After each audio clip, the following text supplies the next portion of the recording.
বন্ধুরা, মা বেটি চ্যানেলে আপনাদের স্বাগতম। গরমে দেখেন কীরকম ঘেমেটে, এত গরম পড়ছে আমাকে চন্দ্রপুরে, বাপরে। তা আমি আজকে রানবো বোয়াল মাছ। তা দেখেন কীরকম করে রান্না করি। তাই এই যে বোয়াল মাছটা বাজারের থেকে কাটে নিয়ে আইছিল, ধুয়ে টিয়ে নিয়ে আইছি। এখন এতে হলদি লবণ মাখাই নেব।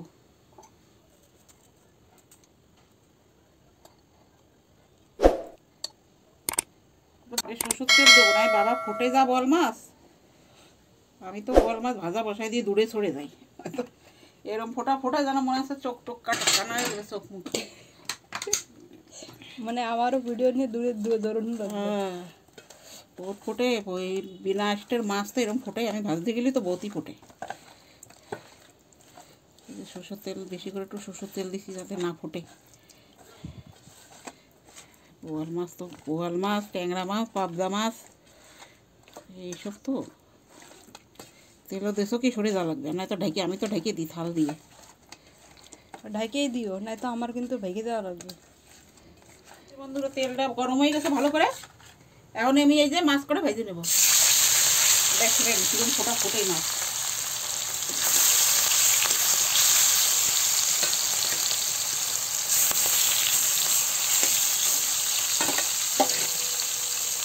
একবারে দিয়ে দেবো।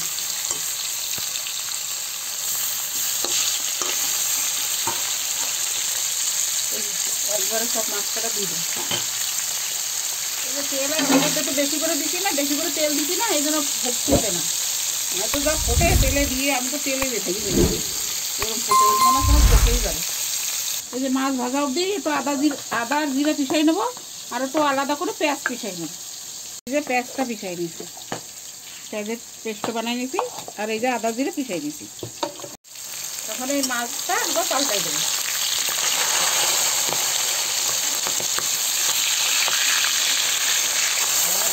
না একটু কম পটপট করে দেখুন ফুটতেছে, তেল ফুটে যাবে, সেই জন্য আমি এই যে ঢাকনটা কিন্তু সামনে যাতে চোখে না আছে, চোখ না কানায়। শরীরে গেলেই চলবে, কিন্তু চোখ কানা হলে তো চলবে না। এই যে পাল্টাই দিচ্ছি একটু, দেখুন এই যে মাছ কাটা ভাজা হয়ে গেছে। তাহলে মাছ কাটা নামাই নেব। এই যে মাছ কাটা ভাজা হয়ে গেছে লাল লাল করে, এখন নামাই নেব। বোয়াল মাছ না বেশি কড়ক ভাজবে না। বোয়াল মাছ বেশি কড়ক ভাজলে বোয়াল মাছের স্বাদ লাগে না, হালকাই ভাজা লাগে। এই যে এই তেলে আলু ভেজে নেব। এই তেলে আলু করে ভেজে নেব।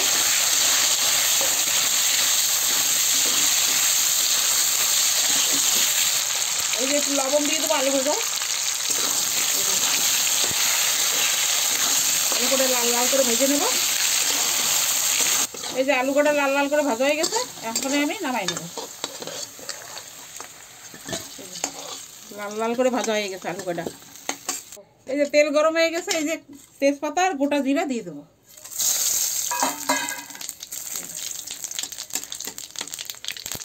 আমি দিয়ে দেবো এই যে পেঁয়াজের পেস্ট।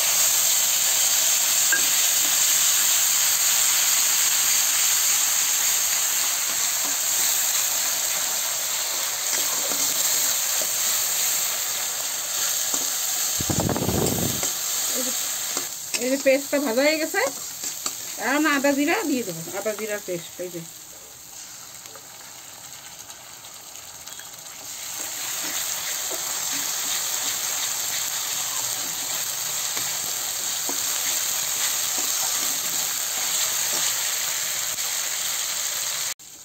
এই যে আমি টমাটোটা কেটে নেব।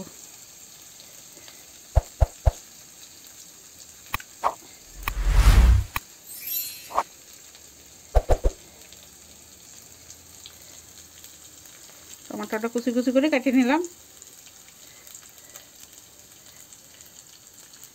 আমি বেশি দাঁড়ায় দাঁড়াই করি, বসে বসে করি না বন্ধুরা, আমার পায়ে ব্যথা, এই জন্য আমি সব দাঁড়ায় দাঁড়াই করি, বটি দিয়ে পারি না।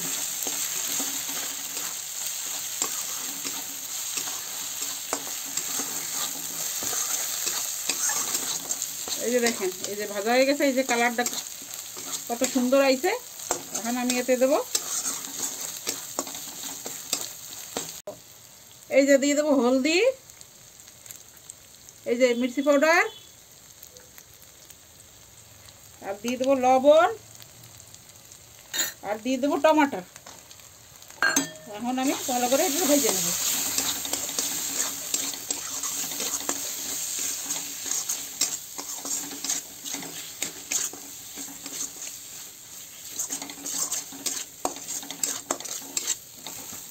এখন আমি এতে অল্প একটু জল দিয়ে দেবো।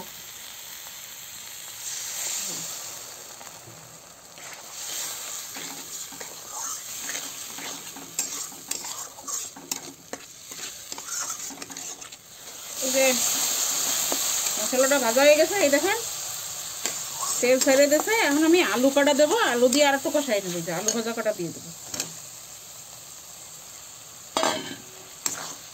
আলু ভাজা দিয়েছি, আর একটু কষাই নেবো আলু। এই যে বন্ধুরা, এই যে দেখেন, এই যে ভালো করে কষানো হয়ে গেছে। এই যে কত সুন্দর কষানো হয়েছে। এখন আমি এতে জল দিয়ে দেবো। এই দেখুন অনেক সুন্দর কষানো হয়ে গেছে আলু দিয়ে মশলা দিয়ে। এখন এই যে জল দিয়ে দেবো। জল বেশি দেবো, পাতলা পাতলা একটু রসা রানবো। গরমের দিন তো, তাই একটু পাতলা পাতলা রসা করবো। গরমের দিন অনেক গাঢ় গাঢ় রসা ভালো লাগে না। এটা তো গরমও পড়ছে সেরকম। আপনারাও কমেন্ট করে বলবেন আপনাদের ওদিকে কীরকম গরম। আমাকে চন্দ্রপুরে তো মেলাই গরম।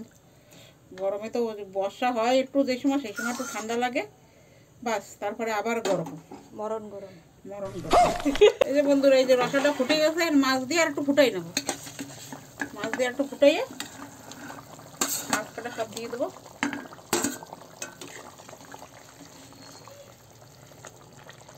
মাছ দিয়ে একটু ফুটাই নেবো, তারপরে নামাই নেবো।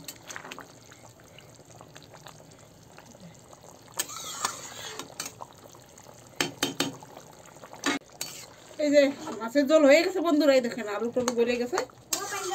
এখন এই যে একটু গরম মশলা দেবো। এই যে একটু গরম মশলা দিয়ে নামাই নেব।